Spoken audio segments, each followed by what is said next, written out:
Experts, we're here hanging around.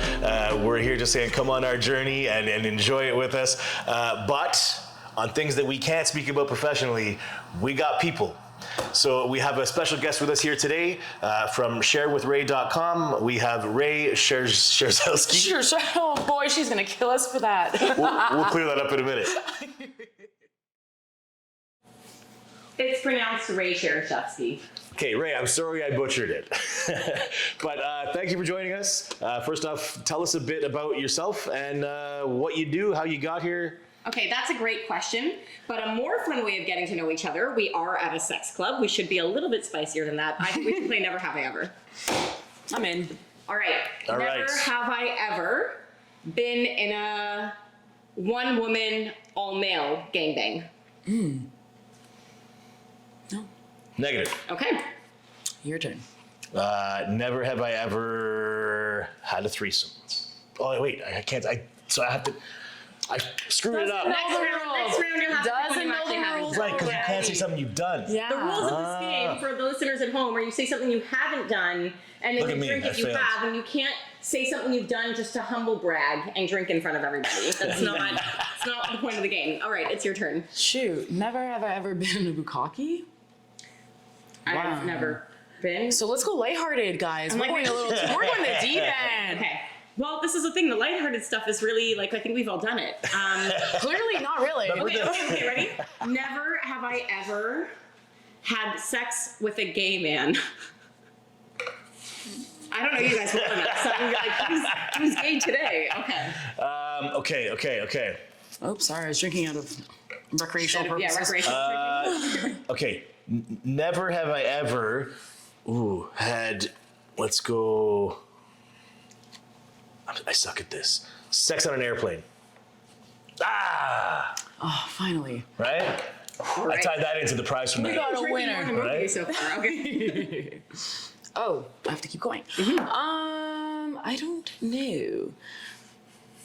I don't have one. If you're last, just say something you've done and we'll pretend. We can humble brag. That's why I like that version of this game. Never have I ever been in an orgy. What counts as the orgy? What's the number? 5 or more? 5 or more? 5 or more. I don't know.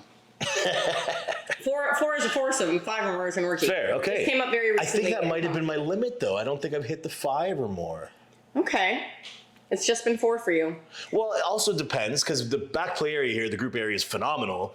But like, if you're not all interacting, does it count? I think if you're all sort of part of the same group and you all walked into it together, even if you end up like there ends up being like 2 in the corner, but then the rest of you are all sort of together, but you're all making eye contact, I think it counts. Eye contact is where it counts? I think so if we're all in the same bed. Like did you all start together in some way, but then kind of break off? Did we intentionally start together? Yeah. Okay. I think that's not like they were already there and we joined and someone reached to grab over, you know. Oh yeah, hey. before you do that. But I would say that's semantics. Well, the reach grab was to get the attention, yes. and then it's the hey consent. Every time you're in a lifestyle space, you always ask before touching. We 100%. Had prior consent, but yeah, no. So I've got one for us. Are we ready? Never have I ever performed live for an audience in terms of like sex. I've never done live sex for an audience. Like on camera or no, people? like at a club. Like you're at the club and like you're the performer of the day. And everyone's watching we've put on some shows. I'm not sure. I knew I'd get you at that one. I mean, while I'm at it, never have ever performed on camera in that way. I mean, taping yourself live or taping yourself? Taping yourself for people to watch who are strangers, not just for you and your personal use. Whoops, drink. I mean... Whoa. All right, Rae. This is good. I like your icebreaker. Things like that are amazing to bring people together, loosen it up, because these environments can be hard to break the ice, right? Yeah, so I should probably tell you why I know these fun games and how I got here. Please do. Why I'm here today. So I am a sexual health educator and I'm a relationship coach, and I primarily help people who are non-monogamous feel less jealousy, less insecurity, and more safety and joy in their non-monogamy, whether that's swinging or polyamory. And in my sexual health education, I'm mostly teaching adults. I will do some fraternity consent trainings and some camp staff trainings, but I'm mostly doing things like jealousy masterclasses and learning around non-monogamy and relationships, which is really fun to do. That's amazing. So that's me. And I worked at a sex club in the city that wasn't X Club for 8 years, from the age of like 21 until 2021 until 28 years old, I think. And then I left specifically to go and teach sex ed. So I was learning about consent from a sex club. I was learning about boundaries and respect and relationships while at a sex club. And I can say with absolute certainty, that was the best place to learn about those things at the age of 20 years old. Sure. I was actually going to agree with that, actually. Why not start at the top versus, a date and like, oh my God, we're on a intimate thing and like, oh, should I have done that or not? Like, you start at the top and you go, consent is everything. The brand is consent, right? You just dove right in. Well, also, there's this assumption, I think even in relationships, that there's the assumption that you will be monogamous eventually. You are only going to be exclusive with each other eventually. And being at a sex club, I learned that you can actually have an intentional conversation. You can make the choice to be monogamous. And it is a choice that you should be empowered to choose for yourself. And you should be able to choose if you want that for the rest of your life, or if you just want that for now as you build stability and security in your relationship, with the intent of maybe one day having a threesome or opening up in some way, even if you want to just play together, all of these other swinger terms. Some people are polyamorous and they don't realize it until after they've gotten into a monogamous relationship because it was a standard. That's what's expected. So I think that people really do undervalue how great these spaces can be in terms of learning about yourself and learning about who you want to be as an adult in this world. No, I completely agree. I mean, it's a great journey to come on, learn about yourself, and I think a big draw or a big, I guess, roadblock. A lot of times people can't get these questions out to their partners. They can't. They don't feel confident expressing their desires, right? So great to have people like yourself to educate on that. I think the education has to happen like with teenagers, with young adults, so that by the time this person's in a relationship, it doesn't feel like this big insurmountable wall. It's why I got into sex ed first and coaching sort of second as a way to do more private sex ed, because you have to be reacculturating people and unlearning certain messages that we've learned about how we get into relationships with each other, specifically so that you can have that conversation and be with someone who's open-minded and sex positive in that way to do it. It's a lot harder to have a conversation around wanting to fuck other people if you grew up in a very restrictive environment that said that sex is something you're ashamed of. Relatable. Right? Then if you are in an environment where you go into it saying, well, I want us to be able to talk about anything, including our desires and fantasies, and how we can have those desires and fantasies met in a fun way that feels good for both of us. 100%. I've, so many friends I know that know, where we hang out. They know we come to these kind of clubs, and I say, hey, bring your wife, come on out, and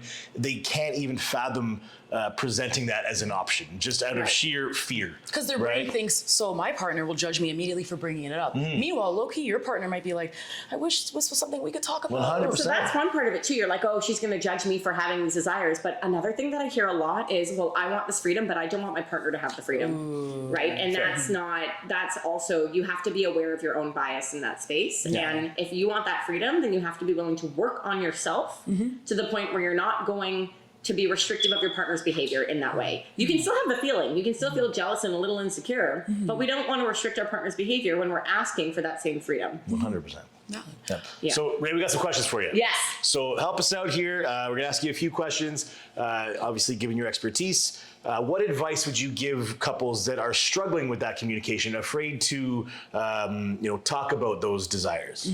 All right. This is your relationship tip number one, which is anytime you want to have a very serious conversation that involves a dynamic shift of some sort, and this is what you're asking for, you want to set clear expectations and treat it like a business meeting. So you're going to say to your partner, let's say you and I have been monogamous and I have something I want to talk to you about, whether it's trying out a sex club or not. It's hey, I have something really important that I want to talk to you about.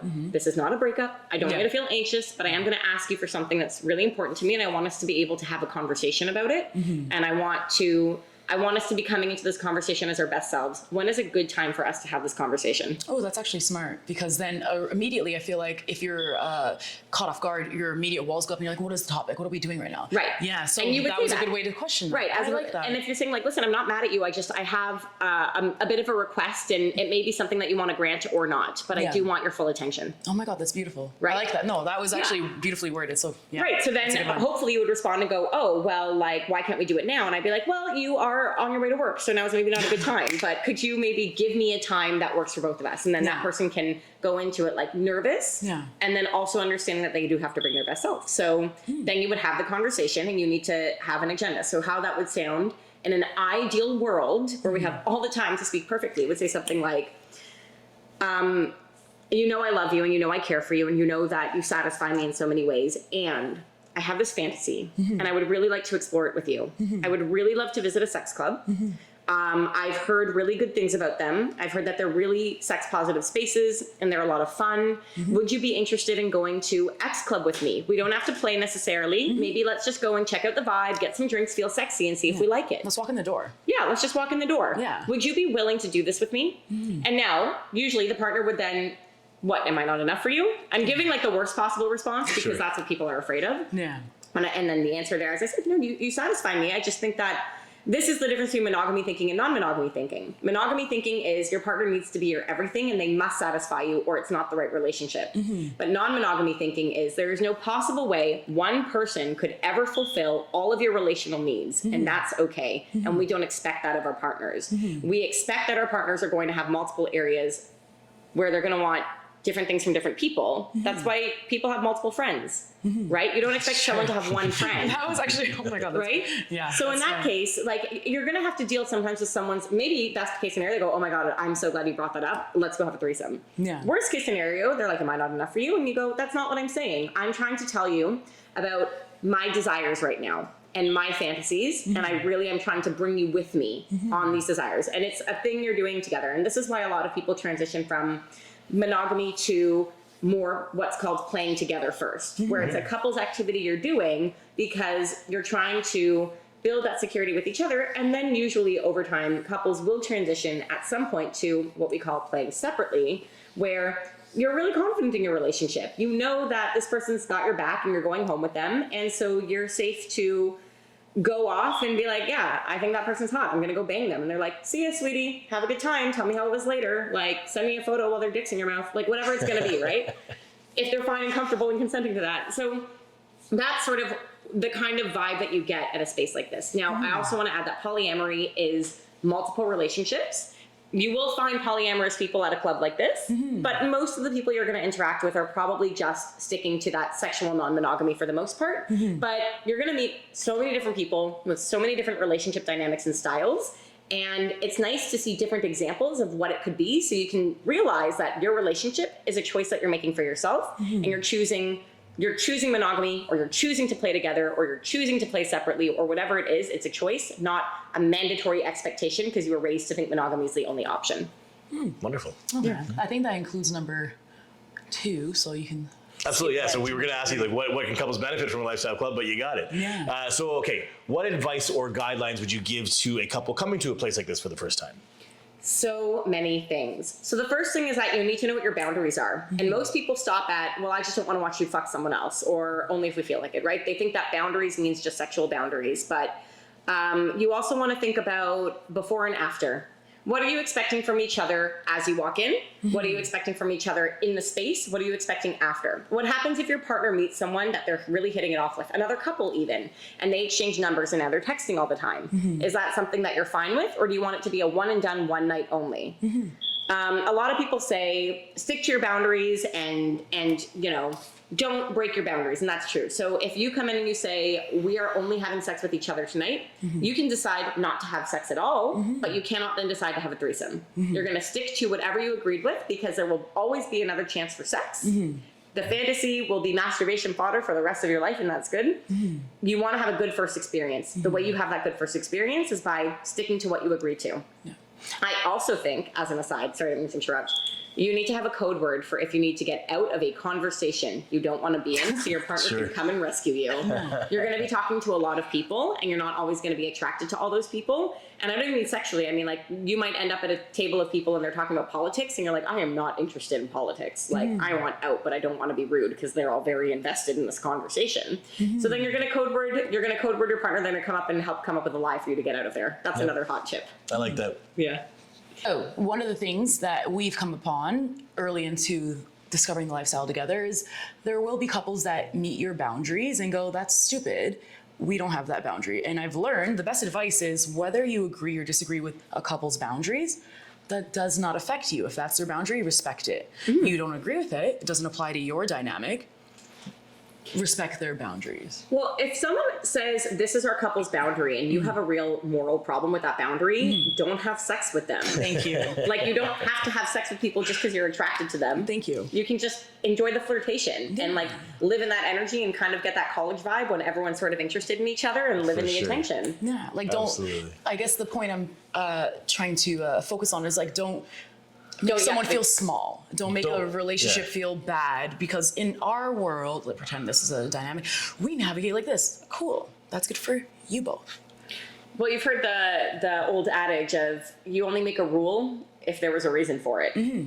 So if this relationship is coming to you with a certain rule, I prefer agreements. Personally, a lot of the coaching that I do is getting people to move away from rules and more into mutual agreements that everyone's consenting to, because then there's no incentive to break an agreement, but there's a lot of incentive to break a rule that you haven't Agreement in a agreed with. partnership or agreement in a Like, group no, I'm setting? saying, like, literally, so if we have a boundary, if I have a boundary, and let's say my boundary is like, I really want to feel safe when I go to sexual spaces. And if I feel unsafe, I'm going to leave. That's my Valid. boundary, right? Good, yeah. And you're my partner. And so I say to you, so here's the thing. If I feel unsafe in a situation, We gotta go. you need to leave. Yeah. Right? And so that's a rule. But if I were to say, if I feel unsafe in a situation, I need to leave. If my partner would then say, well, I would leave with you. I want to support you in that way. That's an agreement. Yeah. One is I'm telling you to do, and the other is someone's volunteering. Sometimes it's actually, it sounds the same, but the autonomy behind the choice is what makes the difference. So I try and get people to move away from rules and more to agreements. That being said, I don't remember where I was going with this. I went on a tangent. We were talking about, what was the point of my statement? I guess just advice to Right. first Okay. So if you meet a couple and they have a rule, there might be a reason for the rule.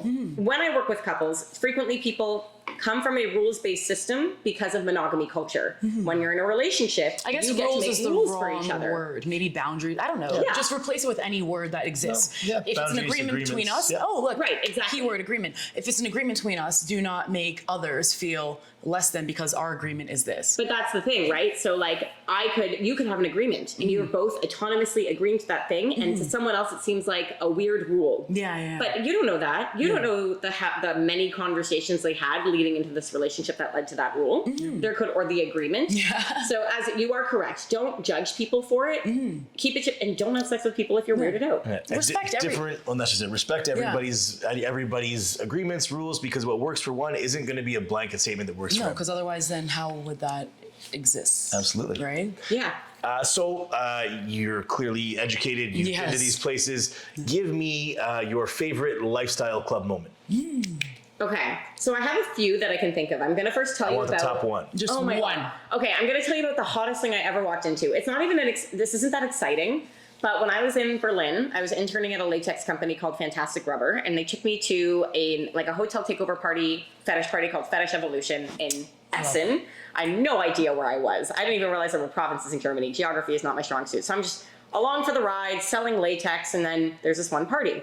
And this is at an old warehouse. I don't know if this is always a sex club or this is just a place they've rented out for the night. Every room has a different theme, different DJ. They give you a punch card and you're like, you don't pay anything. You just punch your alcohol and you pay at the end of the night with your credit I'm sorry, card, I'm right? smitten by different DJ in each room. There was one room That's having a fashion. insane. The basement was an actual, it used to be, what's the word for the place where you say the last rites before it was a steel mill and people actually died. So there used to be an actual, I don't remember the word for it. I don't know. There was a giant crucifix with a Jesus on the wall. Yeah. It was actually from the steel mill. And they had coffins for tables. That was really cool. And then I go to this one room and it's this Egyptian themed playroom with beautiful gold statues and lush red furniture, and people are just spanking each other as they always are in these spaces. And then there's the dance floor here and the dance floor there and the bar there and the bar here. And I'm here with my, the German people that I'm with. And this party is you don't even leave the house till 1 a.m. to go to this party. Okay. And it's going to go till the sun comes up. European and it's times, man, they're different. 2, 3 in the morning. And this German woman that I'm with looks at me and goes, "Oh, this party's so boring. Can we go back to the hotel?" And I was like, "My dear woman, you You have it so good and you don't even know. You don't even know how good you have it.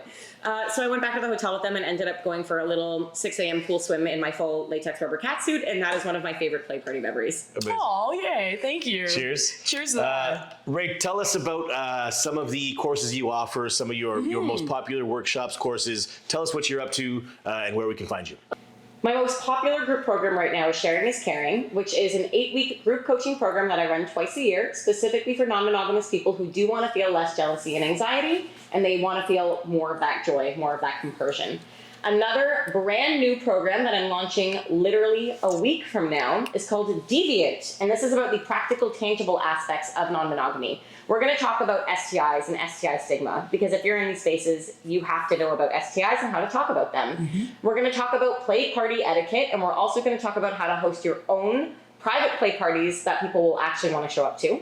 We're going to talk about kink and how to get a little bit kinkier. If you're not confident in your kink yet or you want to explore more, how you can feel more confident and how you can plan a scene really effectively. And this group's going to be a hybrid. There's also opportunities for one-on-one coaching with that. So those are my two very popular, soon to be very popular sessions program. In terms of my workshops, my Jealousy Masterclass is very popular. I'm running an in-person version of that this November. And my Healing Trauma with Kink workshop, also very popular. That one I get asked to do a lot. It resonates very much so. Yeah. The last one that I haven't actually put on my calendar yet, but I should, that people keep asking me to run, is Anal 101. Because you can talk about pleasure, but anal is a whole other ballgame. So whether you're into pegging or butt stuff, that's like another one that people keep demanding, and I have it built, and I got to throw it on the calendar. I think it's so. amazing. If you two want to follow me, I have 2 Instagram accounts. Yeah. One is Wife Bay Rae. That one is for sex education, all of my workshops. And Share with Rae is where you can get specifically non-monogamy coaching advice. They're separated, so you get specifically what you want. Okay. And you can always message me through my website at sharewithrae.com. Awesome. Rae, thank you so much. You've been wonderful. Cheers. We look forward to connecting. Very much so. Leisure Resort. The Mermaid Lounge. A sexy spa with clothing, optional pool, sauna, steam room, and bar. Come and unwind unlimited